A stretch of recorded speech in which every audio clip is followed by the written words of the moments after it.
Okay, we'll make a start now. So hi everyone and welcome to today's webinar on investment strategies and pensions and what's the latest focus areas for accountants. So I'm joined today by Lyn Formica from Heffron. Lyn, welcome. Thank you, Jeevan. So for today, please enter any questions that you do have into the chat box, to the Q&A panel, and we'll get to them when we can. We do have Andrew Connor from Heffron as well, who's signed in, and will answer any questions you do have. Any questions that we can't get to today for any reason, we will get back to you at some stage. So please don't worry if we don't get back to you today. And today's session is also recorded. So if you do have to drop out at any time, you will be sent a link with a recording. So today's session is run by Lyn, not by myself. So Lyn Formica is the head of SMSF Technical Education Services with Heffron. If anyone does know, Heffron is a company that's committed to raising standards within the SMSF industry. So Lyn specializes in providing technical advice on super matters to legal, accounting, and financial planning industries. She's a regular presenter on all topics super related for both Heffron and many accounting, I suppose, professional bodies around Australia. And Lyn has over 25 years of super and admin experience with SMSF. So is quite a true expert. So I'll hand over to Lyn now. Thank you, Jeevan. I will just share my screen and get the slides up. And also drag out my questions box. So yeah, welcome everybody, and thank you BGL for the opportunity to present.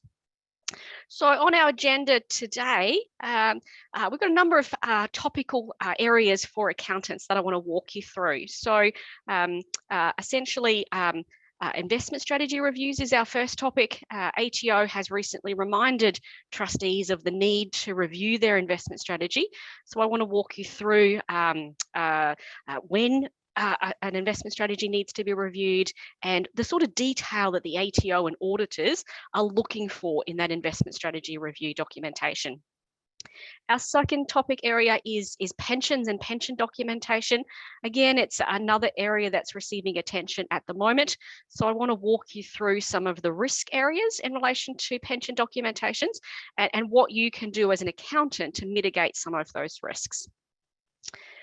And I also want to walk you through how Heffron can help you in relation to your investment strategies and your pension documentation. Because in addition to the education and training events that you may know us for, or alternatively, you might be somebody who rings our tech call hotline when you've got a question that you want to bounce off us. We also have our Heffron Super Toolkit.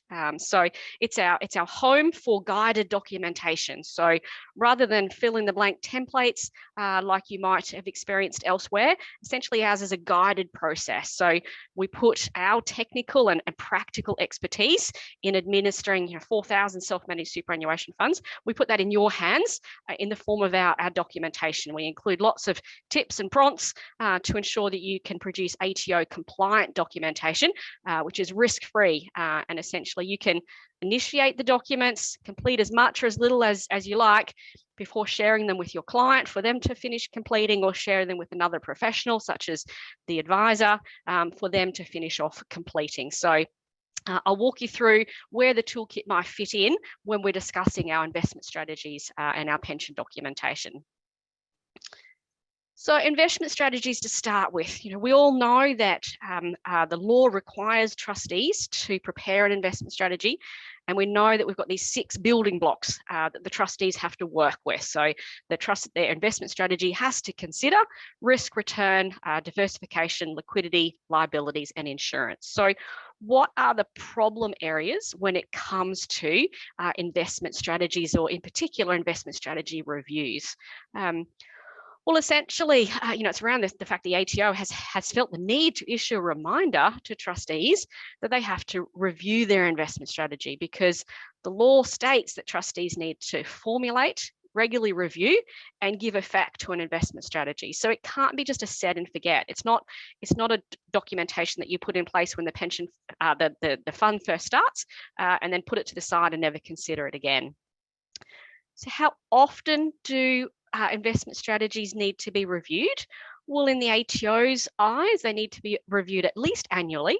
And then they'd also say that significant events could prompt an earlier review. So, for example, when there's a market correction or there's a decline in fund income, which might impact the fund's liquidity. Perhaps we've got situations where trustees might be investing outside their documented investment strategy ranges, which we have a lot of that at the moment. Maybe members join or leave the fund, members start receiving a pension. There are all the sorts of things, events that could happen that should prompt a trustee to review their investment strategy, not suggesting that they have to make any changes to the strategy, but they need to make a conscious decision to have reviewed the strategy and considered whether any changes needed to be made or not. So I want to put this scenario to you. We've got Jack and Jill. They're the members and trustees of their self-managed superannuation fund. They documented an investment strategy for their fund when the fund was first established a few years ago. And each year, as part of preparing the fund's financial statements, the fund's accountant includes a paragraph in the fund's annual year-end minutes. And that paragraph is along the lines of the fact that the fund's existing investment strategy has been reviewed by the trustee and that the trustee has resolved that no changes needed to be made. And in making that decision, they took into account those 6 building blocks of risk, return, diversification, liquidity, liabilities, and insurance. So you might be thinking, well, what's the problem with that sort of a paragraph? That's exactly what we do when you issue your year-end minutes.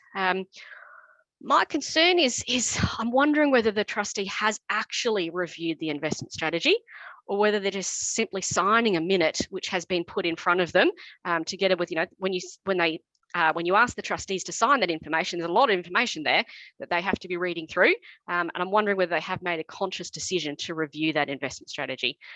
If they have made a conscious decision to review the investment strategy, what did they consider?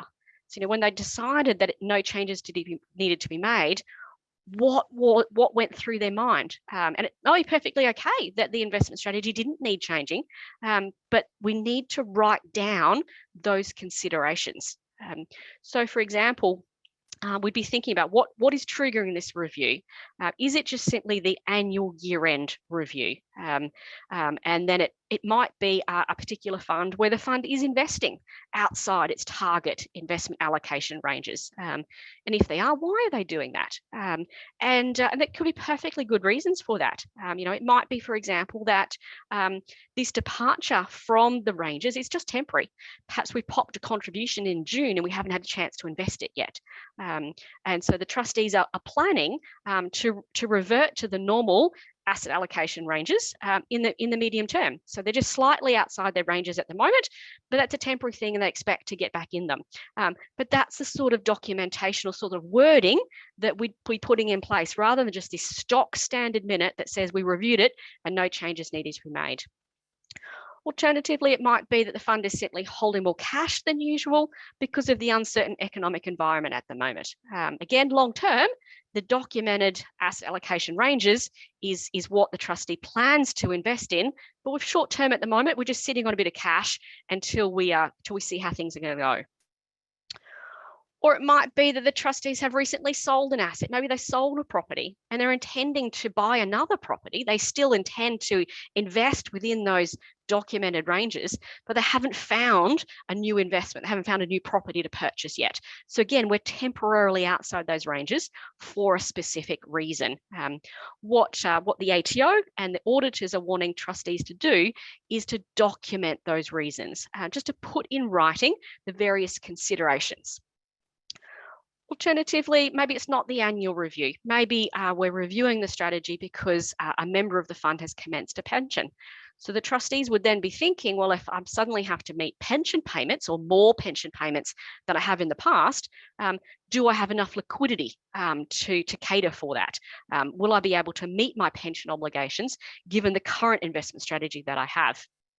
And if you do that, that's fine. We're just acknowledging that situation. We're saying that, the cash flow under the current investment strategy is more than enough to meet the pension payments as and when they'll fall due. So again, just putting in writing the considerations, the things that would have gone through the trustee's mind at that particular point in time, so that the auditor can see them.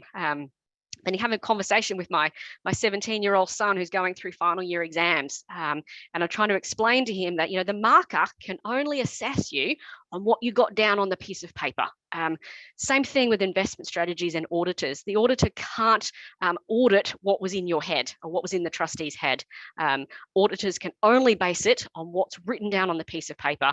And if the year-end minute just gives lip service to the 6 building blocks, then they will be potentially uncomfortable or thinking that there's a little bit more information that's needed here, because we can't see what considerations the trustees had when reviewing their investment strategy. So on that note, what do auditors need to do in relation to investment strategies? Well, they'd be checking, has the investment strategy been reviewed in the last 12 months? Have all of the appropriate issues been considered and been appropriately considered? If they have, that's fantastic. No further action is required. But if we haven't reviewed the strategy or we haven't appropriately considered all of the factors, if the auditor can't cite documentation that gives clear information to them as to what was part of the process of reviewing that investment strategy, then the auditor would need to issue a management letter explaining the issue and asking that it be rectified.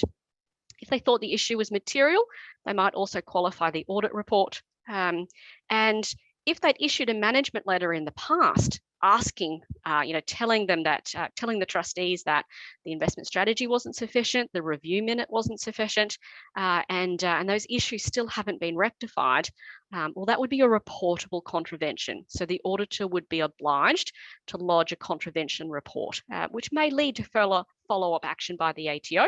And unfortunately, the investment strategy is an operating standard, and it's an admin penalty provision. So in absolute worst case scenario, trustees could be penalised $4,440 each for failure to have a well-documented investment strategy. So, and just a reminder, this is not an auditor assessing the appropriateness of the strategy. This is not about the ATO judging what you should or shouldn't invest in. This is all about how well you documented what went through the trustees' heads, or how well the trustee has documented what went through their heads. Other common problems auditors tell us about is that the investment strategy doesn't adequately address the issues of diversification, liquidity, liabilities. And when I say that it doesn't adequately address those issues, it just gives lip service to the words, and it just says trustees considered diversification and decided to invest in this. What we need to have is the trustees acknowledging, what are the risks which are what that fund will face as a consequence of a lack of diversification, and how do the trustees intend to address those risks. A lot of the time, our issues around diversification are where the fund owns property. So in that situation, it would be addressing, if we're 100% or a significant portion of our fund is invested in property, what are the risks that cause? Obviously, all the normal things. We've got all our eggs in one basket, if I can put it that way. We might have some liquidity issues, because what would happen if we needed to pay out a benefit payment? Any of those sorts of bits and pieces. Again, that doesn't mean the trustees can't do that. They just have to consider diversification. So their strategy might then simply say, yes, we know we have issues in relation to diversification, but we still have decided this is an appropriate investment for our fund. And it might be that, we think the returns from property are better than other asset classes. We might be intending to invest future contributions in other asset classes. We might be prepared to pay an in-specie benefit payment if a benefit payment needed to have been made. But they're all the sorts of considerations which we would document in our investment strategy, so we can show the auditor that, we did think about this. This is not just a random investment that we've made. We've purposely chosen to invest in a particular way, acknowledging those risks. And risks aren't, diversification risks, they're not unique to property. Even a fund that's 100% in cash and term deposits has a diversification risk. So don't fall into the trap of including diversification paragraphs in your investment strategy, which really are only worded for property. Even in cash, for example, it might be that the trustee is acknowledging that the members of the fund have a very risk-adverse profile, and they don't want to take the risk of making a loss. And so the trustee has chosen to invest in cash and term deposits to meet the risk profile of the members. Liquidity liabilities, usually that comes about because we've got limited recourse borrowing arrangements. Certainly if your fund or your client has a fund with an LRBA, their investment strategy should clearly indicate that they have an LRBA and how they intend to address any of the risks associated with having a borrowing and therefore a liability issue. Also see situations where clients have investment strategies and the asset allocation ranges are just very, very broad. So for example, they might have 0 to 100% in each and every asset category. First things first, there's actually no requirement to use investment ranges, asset allocation ranges in your investment strategy. Most of us do, because it's the easiest way to document or to work out whether your client is investing in accordance with the strategy or not. But having said that, it's not compulsory. The important part is making sure that the trustees have articulated how they plan to invest the assets of the fund, perhaps with investment strategy ranges, or if they're going to use broad investment ranges, why they needed to have those broad ranges to achieve the client's goals. So it may be that your client, they'd like to be able to react to the market very, very quickly. They want to be flexible. They want to be able to switch from property to shares at a moment's notice. So there might be very good reasons why they go from 0 to 100% in the majority of the asset classes. Again, they just need to write that down if that's what they're choosing to do.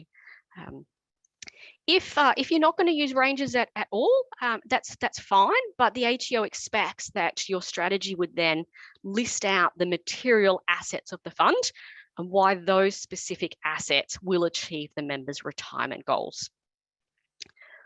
Of course, if we are going to use ranges, if we want to make sure that the trustee is actually investing in accordance with those ranges, or we've documented the reasons why, as I was talking about earlier, maybe it's a temporary change because we're between investments, if I can put it that way, or we've made a contribution, we haven't invested it yet, or something like that.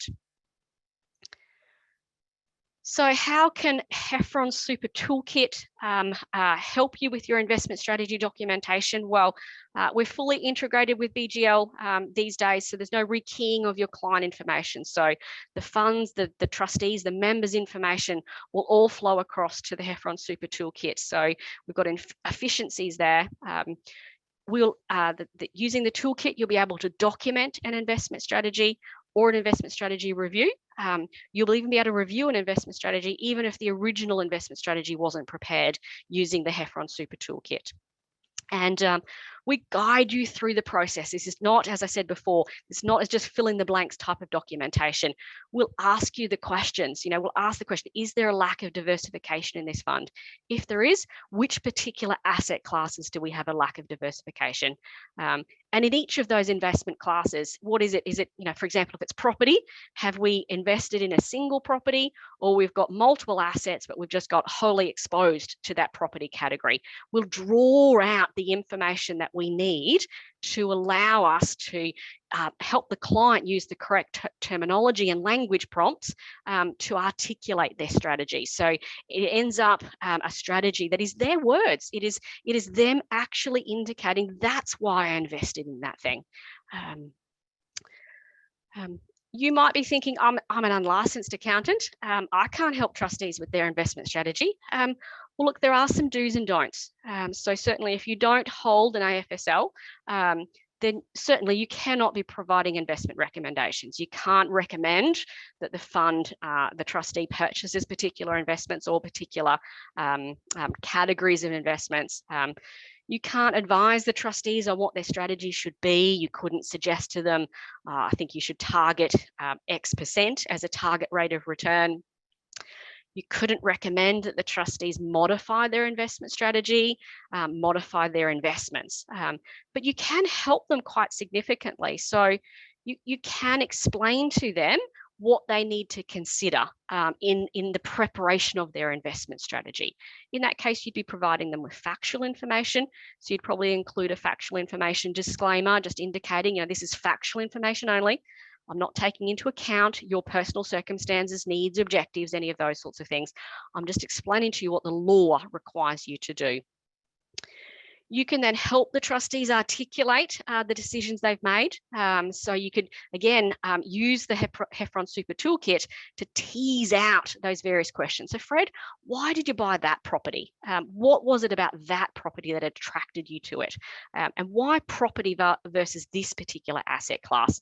So you can help choose the right paragraphs to get Fred's strategy out of his head and onto a piece of paper.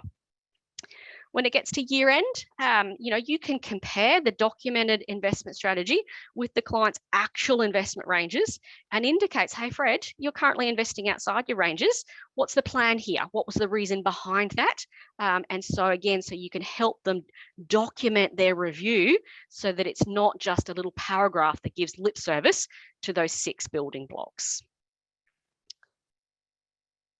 So, that's what I had to cover on pension documentation, on investment strategies. We'll have a look at, we've got a number of questions there. We'll have a look at those at the end. What I want to now move on to is pensions and pension documentation. So, clients start pensions for a range of reasons. It might be that they're seeking income in retirement. Maybe they have other cash flow needs for other reasons. Maybe they're simply wanting to get the tax benefits of tax exempt investment income inside their superannuation fund. Regardless of the reasons why your clients might be choosing to commence a pension, there's a number of tax and compliance issues that need to be considered in advance. So fundamentally, pensions can't start until a number of things happen. So first of all, your client needs to be eligible to start a pension. So for example, if it's an account-based pension, they're starting a retirement phase pension, then they need to have met a condition of release with nil cashing restrictions. So retiring, for example. Now there's a multitude of conditions of release. Our superannuation law is relatively complex from that point of view. Even retirement, we have 2 definitions of retirement under the superannuation law. So when you use the Heffron Super Toolkit to prepare your pension documentation, you'll enter the client's date of birth, or it'll feed in from BGL. And then we will narrow down the conditions of release that are available to your client based on your client's age. So we'll only show you the ones that are possible for your clients. So, if they're 57, for example, they can't possibly have satisfied the retirement definition that requires them to have terminated employment after age 60. They haven't gotten to 60 yet, so they can't have satisfied that test. So we'll narrow it down for you, and then we'll help you look at each of those things. So if you say, yes, I'm satisfying the retirement definition, we'll work you through, make sure you really understand what that retirement definition means, making sure that your client has actually satisfied that. So we don't have the situation where our clients have started a pension thinking they could, but they didn't actually satisfy the rules. Secondly, our pensions can't start until our governing rules allow for the payment of that particular type of pension. And I know none of us like reading trustees, but when we start a pension, it's one of the critical times that we need to look at the trustee of that fund. If it's an account-based pension, we're making sure that, the deed just allows for pensions generically. Even just making sure that your client has satisfied the eligibility criteria in the deed, in the governing rules, because that might be stricter than what the superannuation law allows. Of course, if it's a transition to retirement pension that they're starting, things are a little bit harder because we have extra rules to comply with. So we're making sure that the minimum and the maximum are detailed in those governing rules, making sure as well that there's no extra paragraphs in that governing rules that we don't really want. So there's still deeds out there, for example, that in a TRIS, the 10% maximum just doesn't fall away when the client gets to 65 or retired. The super law says it falls away, but sometimes we have trust deeds that embed that rule in there and it doesn't fall away, and we're still stuck with this 10% maximum. So making sure that you're reading those governing rules and that you've got a good trust deed for your fund before that pension starts. Also have to make sure that all of the amounts which are going to be used to support this pension have been added to the member's account balance. So for example, if you've got a husband, employer contributions, concessional contributions are being made to the husband's account, but he wants to split 85% of them across to his wife, and she's going to use those monies plus her existing accumulation account to commence a pension. Well, she can't start the pension until that contribution split has happened. So we need to make sure that is all documented before the pension commences. Even say deferred allocation strategies where we make a contribution in June, but the trustees specifically choose not to allocate it on the day it is made. We're allocating it by the 28th day of July, so we can push it out for contribution cap purposes. Again, if we're going to start a pension with that contribution, then we have to make sure that the contribution has been allocated to the member before the pension start date. So whilst we have until the 28th of July to allocate that contribution for SIS compliance purposes, we may need to allocate it on the 1st of July if we want to start the pension on the 1st of July. So we need to make sure that we get all of those dates lined up so that we were legally able to start that pension with that particular balance. I want to put another scenario to you. I've got Fred. He's the member and sole director of the corporate trustee of his SMSF. He retired in June 2021, and he decided to start an account-based pension from his SMSF on 1 July 2021, using his full member balance at that particular point in time. You finalise the fund's 2021 financial statements today, and you send him the paperwork out, dated the 1st of July 2021, because that's when he wants his pension to start. That documentation formally requests the commencement of the pension from Fred as member, and then Fred as trustee agrees to the commencement of that pension. Again, my question is, what's the problem with that? We all do that every day, don't we?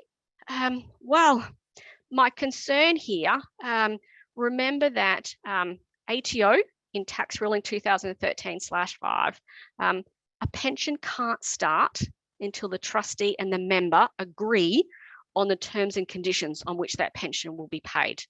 The acknowledgement of that agreement is usually in the documentation used to evidence the commencement of the pension. So if you're only now sending paperwork to the trustee and the member in relation to this pension commencement, which purportedly started on the 1st of July 2021, but you're only sending them the paperwork now in November, there's every argument that this pension didn't start until November because the member and the trustee didn't actually agree to the terms and conditions on which the pension would be paid until now, because essentially we've backdated the pension commencement. What would be the risk if someone noticed? Well, the biggest risk is usually around exempt income, because if the pension hasn't started, then the fund won't qualify for tax exempt investment income. So for example, if the fund has sold an asset between 1 July when this pension purportedly started and now in November when we're sending out the documentation for signing, if we've made a capital gain in that period, if the fund is entitled to a tax exempt investment income, then that capital gain would be fully taxable. So there's a risk that our strategy could come unstuck because of the way we've documented this pension. So what are our options to get around that risk? Well, certainly we could issue pension documentation in advance of the pension starting. So we could have sent paperwork out to Fred in June 2021. And you might be thinking, well, I can't do that. I didn't know what the full balance of his account was. I didn't know what the specific starting value of that pension was. That's all right. We fall into the trap because a lot of our pension documentation is worded that way, where we have to put in, I'm starting a pension with $502,000.07. We don't need to do that. We just need to be able to specify, use words as to explain how the pension starting balance is to be calculated. So it could just be Fred saying, I'd like to start a pension on the 1st of July, 2021 with the full balance of my account at that particular point in time. Or maybe it'd be the remainder of his transfer balance cap or something like that. We can use words to define what the starting value of this pension is. That means that we can issue that paperwork in advance of the pension starting. Alternatively, if the trustee and the member did verbally agree to the terms and conditions of this pension in advance of the pension starting, we can still issue pension documentation now, which simply ratifies that earlier decision. We don't need to backdate anything. We can have paperwork that says, Fred acknowledging, dear trustees, back on the 1st of July, remember I asked you to start a pension and you agreed to it. And the trustee saying, yep, that's right. You asked to start a pension. We verbally agreed to that. We're putting in place the formal documentation now. We're confirming the terms and conditions that we agreed to back on the 1st of July, 2021. That second scenario is a lot less risky than backdating pension documentation. So issuing documentation now, we're purporting that a meeting was held on the 1st of July when we couldn't possibly have had that meeting on the 1st of July because we didn't know what the dollar value was until today. So in terms of pension documentation, what is best practice? What sort of paperwork do we have to include in a pension pack? Well, certainly in our view, I would be having a request from the member asking to start the pension and dictating all those things like how to calculate the starting value, whether they want to nominate a reversionary beneficiary or not. We'd have a trustee resolution agreeing to the member's request, and we'd have a letter from the member, from the trustee back to the member confirming that the trustee agreed to commence this pension. We'd issue a product disclosure statement, a PDS, and then we would normally include in our pension pack a schedule detailing the relevant details. So the type of pension we've started, whether it's an account-based pension or a TRIS, the particular condition of release that we met to start this pension, what the starting value is, in dollar terms, preservation components, tax components, whether we've nominated a reversionary beneficiary, what the name and date of birth of that person are, for example. Now, in terms of issuing all of that paperwork, number 5, I wouldn't necessarily always be able to provide at the same time of number 1 to 4. I could issue the initial paperwork at the start and then issue the schedule later on once I actually know those figures. So there's no reason why Fred, as member and trustee, couldn't have agreed and distributed all of the numbers 1 to 4, the request, the trustee resolution, the PDS, and we come along with number 5 later on once we know all of that information. And you might be thinking, why do we insist on issuing a product disclosure statement, particularly when the corporations law actually exempt trustees? So trustees of SMSFs actually exempt from issuing a PDS, but only if the trustee believes the member has all the information they need to make an informed decision. The question is, if you issue a pension pack that doesn't include a PDS, who made the decision? Did the trustee decide, no, member doesn't need that information, they know how pensions operate? Or did you make the decision because you issued a pack without one? In event, if we're issuing a pension pack without a PDS, not even giving the trustee the opportunity to say, actually, I'd really prefer to issue that PDS because I'm just not sure whether even me as member, that I do have all of the information I need to make an informed decision about starting this pension.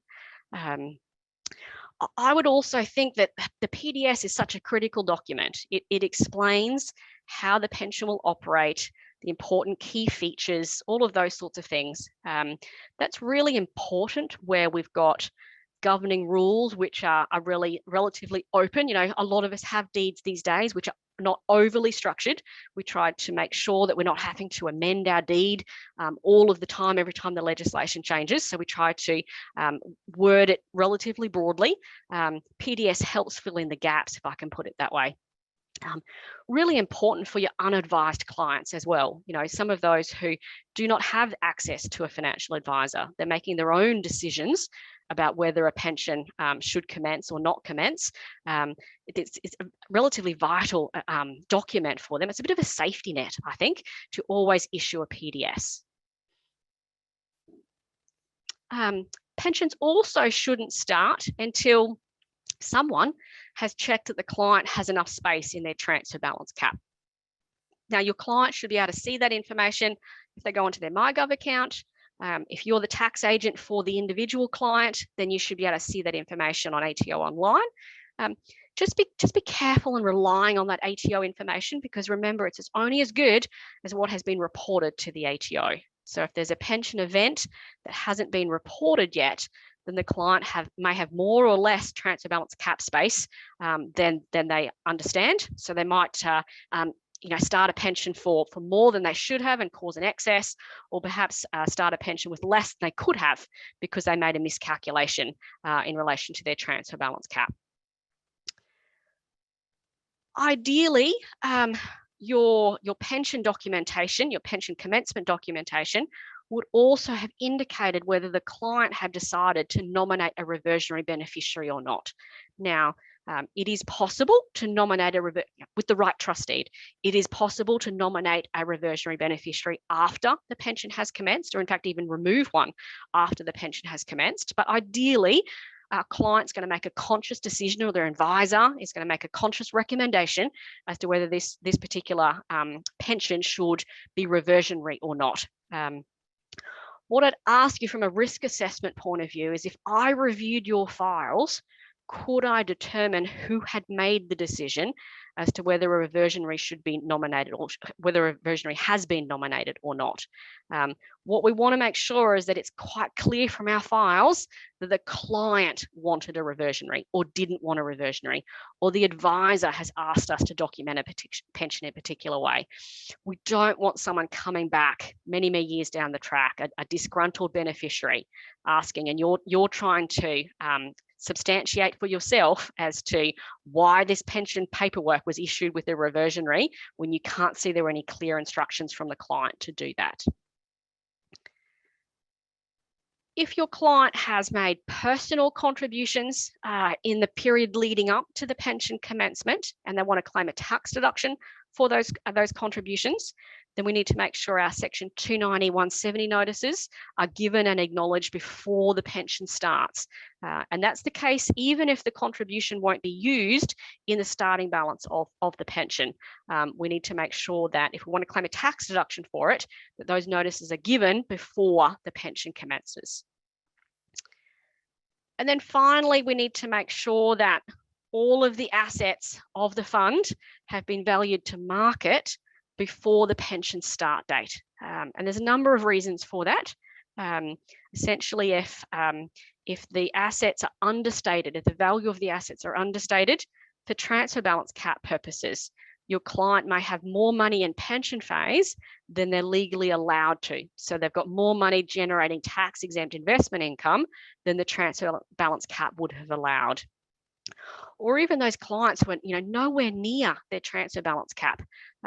Their minimum pension perhaps is still a problem. If the assets of the fund are understated, the minimum pension calculation will be understated.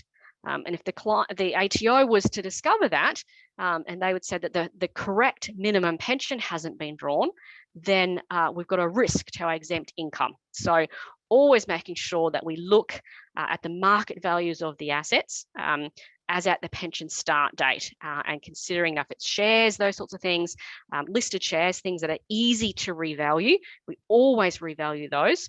And then in relation to property investments, unlisted shares, those sorts of things, the trustee is doing their best to determine that the value that's reflected in the financials up until the pension start date is the market value of that asset, and we've got supporting documentation for that.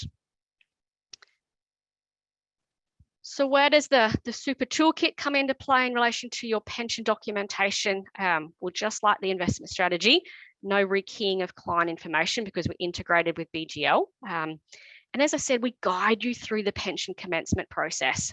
So this is not just typing a little bit of information, spitting out some pension documentation. We'll walk you through, as I said, to make sure that, we'll prompt you for your contribution notices. We'll prompt you to make sure that your client has met a condition of release. We include the option for ratification documentations if your client's documenting an earlier decision. So we give you the choice of whether you're documenting a pension in advance of the pension start date or we're ratifying an earlier decision. Always include a PDS in our pension packs, and we allow you to issue some of your paperwork now, and then, for example, the pension schedule, we issue it later. It's quite easy to jump back into the pension pack and enter the sufficient information to then produce that pension schedule, which could be many, many months down the track after the pension has started, when the financial statements are prepared and we know what the actual dollar value of that pension is. Next question that we often get in relation to pension documentation is how we sign it. So can we use, must we use wet signatures for pension documentation? Can we use electronic signatures for pension documentation? It depends on the circumstances. So if we're doing ratification style documentation, so I'm ratifying a decision that was made earlier in the piece, electronic signatures are fine because we're not trying to backdate anything. We're issuing documentation now that acknowledges a decision that was made back in July. That's perfectly okay to send out via DocuSign or something like that. Be very, very careful though, if you're sending out documentation purporting to have held a meeting on the 1st of July 2021 using electronic signatures, because it's very, very clear. You've got an electronic date stamp as to when that documentation was issued. If it's obvious that it was issued in November, you couldn't possibly have had the meeting on the 1st of July. We don't want to put our client to any risk around their exempt income and those sorts of things, purely because we tried to speed up, thought it was more efficient to issue the pension documentation using electronic signatures. If that's the situation we're working with, a wet signature would be better in that situation. And then the last issue I had to talk about was in relation to transfer balance accounts reports. So where are we heading with T-bars? Question, will the ATO eventually require all SMSFs to lodge T-bars on a quarterly basis? As you know, at the moment, some funds are annual lodges, some funds are quarterly lodges, and that depends on the total superannuation balance of the members leading up to that first pension event. Well, the ATO is consulting with industry at the moment. A consultation paper is due to go up on their website today, I think it was actually. So they are very strongly considering moving everyone to a quarterly reporting system for T-bars. So all funds would need to, if they've had a pension event, a trigger event, to have lodged a T-bar within 28th day after the end of the quarter. Multitude of reasons why they're wanting to move to that system. It could be as early as 1 July next year. Essentially, they've had so many situations where clients have inadvertently ended up with an excess, or it looks like there's an excess, but due to late reporting, the client didn't know about the problem until many, many months down the track, and they could have done something sooner. They could have removed the excess. They've ended up paying excess transfer balance tax on a much higher figure than they would need to have if the returns or the T-bars had been lodged quarterly. So if you have some very strong views on that, as I said, there will be a consultation paper going up on the ATO website very shortly. You'd be able to make a submission in relation to that. In relation to penalties, the question that we're often asked is, am I going to get a penalty for late lodgement of a T-bar? Well, certainly the law allows for a penalty. It's Tax Administration Act. It's the same penalties for late lodgement of any approved form. So it could be, I think it's $222 per month for each month that it's late, up to 5 times that figure. ATO are an educative and supportive approach at the moment. So my understanding is they're not actually issuing late lodgement penalties for T-bars at the moment. When would they commence issuing late lodgement penalties? I'm not sure. I'm hopeful that if we change the rules and we move to a quarterly system, then perhaps we're going to stay in this educative phase for a little bit longer. So we might have even more time before ATO goes to a compliance approach and starts issuing penalties. But I think we just need to make sure, if we want to minimise the risk of penalties, that we are making a conscious decision to lodge our T-bars on time. Being aware of whether we're an annual or a quarterly reporter, and not just putting the issue to the side and say I'll get round to that when I've got time. If we have particular events that we weren't able to report on time because we just didn't know the client had taken the payment, that's where I think we're going to have some discretion around late lodgement penalties. Yeah, brilliant. So Lyn and Andrea, thank you both for your time today. And as I said, any questions we will go through and answer. And we will send a link to the recording of today and also a copy of the slides. So thank you everyone for attending today. Thanks, guys. Thank you. Bye.